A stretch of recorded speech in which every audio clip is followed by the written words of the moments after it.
शापित हवेली का रहस्य। हिमाचल की ऊंची पहाड़ियों के बीच बसे नीलगिरी गांव के बारे में कई अफवाहें मशहूर थी, लेकिन शहर के रहने वाले 4 दोस्त आर्यन, समीर, रिया और तान्या इन बातों पर यकीन नहीं करते थे। वे पेशे से पैरानॉर्मल इन्वेस्टिगेटर थे और अपने यूट्यूब चैनल के लिए कुछ धमाकेदार शूट करना चाहते थे। क्या हम सच में वहां जा रहे हैं? तान्या ने घबराते हुए पूछा। उसकी नजरें उस पुराने नक्शे पर थी जो उन्हें एक बूढ़े आदमी ने दिया था। आर्यन ने मुस्कुराते हुए कैमरा चेक किया। डर मत तान्या। अगर वहां कुछ मिला तो हमारा अगला वीडियो वायरल हो जाएगा। जैसे ही उनकी गाड़ी गांव की सीमा में दाखिल हुई, अचानक मौसम बदल गया। काली घटाएं छा गईं और हवाओं में एक अजीब सी सड़न महसूस होने लगी। सड़क के किनारे लगे पेड़ों की टहनियां सूखी हुई थी, जैसे किसी ने उनका जीवन निचोड़ लिया हो।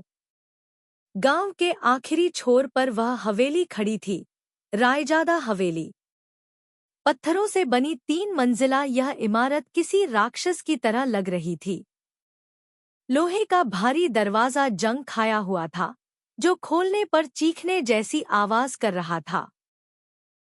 हवेली के अंदर कदम रखते ही सन्नाटा इतना गहरा था कि उन्हें अपनी सांसें भी साफ सुनाई दे रही थी।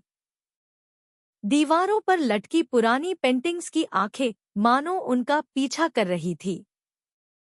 समीर ने अपना ईएमएफ मीटर निकाला। मशीन अचानक लाल बत्ती दिखाने लगी। गाइस, यहाँ कुछ तो है। रीडिंग बहुत हाई है। समीर की आवाज में पहली बार डर साफ झलक रहा था। रात के 12 बजते ही हवेली का माहौल पूरी तरह बदल गया। ऊपर की मंजिल से किसी के चलने की आवाज आने लगी। खट खट खट। वे चारों धीरे धीरे सीढ़ियां चढ़ने लगे। तभी अचानक रिया चिल्लाई। उसका पैर किसी ठंडी चीज से टकराया था। जब आर्यन ने टॉर्च जलाई तो देखा कि फर्श पर खून से लिखा था, तुमने आने की हिम्मत कैसे की?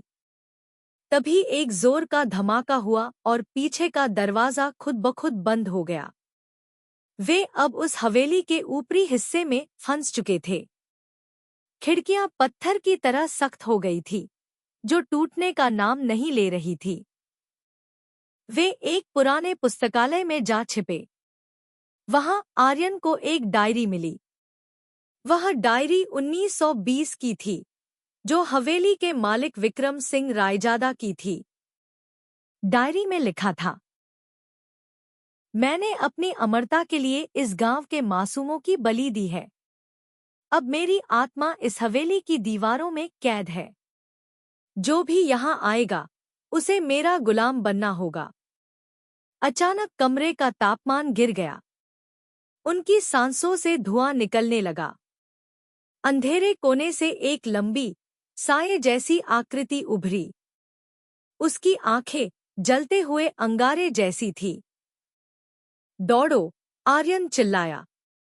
वे पागलों की तरह गलियारों में भागने लगे, लेकिन गलियारे खत्म ही नहीं हो रहे थे। ऐसा लग रहा था जैसे हवेली खुद एक भूल भुलैया बन गई है।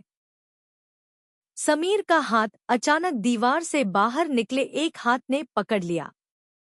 समीर! रिया उसे बचाने के लिए झपटी, लेकिन समीर को अंधेरे ने खींच लिया। उसकी चीख पूरी हवेली में गूंजी और फिर सन्नाटा छा गया।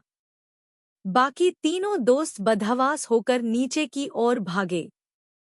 उन्हें एहसास हुआ कि बाहर निकलने का सिर्फ एक ही रास्ता है, वही पुरानी डायरी, जिसे जलाना जरूरी था क्योंकि उसमें विक्रम सिंह की काली शक्तियों का स्रोत था। आर्यन ने हिम्मत जुटाई और माचिस निकाली। जैसे ही उसने डायरी को आग लगाने की कोशिश की, हवेली की छत से पत्थर गिरने लगे। वह साया उनके सामने आ खड़ा हुआ। तुम इसे नहीं जला सकते, एक भारी, डरावनी आवाज गूंजी। आर्यन ने चिल्लाते हुए कहा, तुम्हारी शक्ति खत्म हो चुकी है, और उसने जलती हुई तीली डायरी पर फेंक दी। एक जोरदार धमाका हुआ।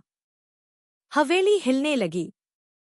उस साये की रूह कंपा देने वाली चीख सुनाई दी और धीरे धीरे वह धुएं में बदल गया। अचानक सारे दरवाजे और खिड़कियां खुल गईं। सुबह की पहली किरण के साथ आर्यन, रिया और तान्या हवेली से बाहर निकले। वे थक चुके थे और गहरे सदमे में थे। समीर का कहीं पता नहीं था। जब वे गांव के बाहर पहुंचे और पुलिस को लेकर वापस आए, तो वहां कोई हवेली नहीं थी। बस एक खाली मैदान था जहां सदियों पुराने खंडहर पड़े थे। आर्यन ने अपना कैमरा चेक किया। रिकॉर्डिंग चल रही थी। लेकिन जब उसने वीडियो प्ले किया, तो स्क्रीन पर सिर्फ समीर का चेहरा दिख रहा था, जो धीरे से कह रहा था, मैं अभी भी अंदर हूं।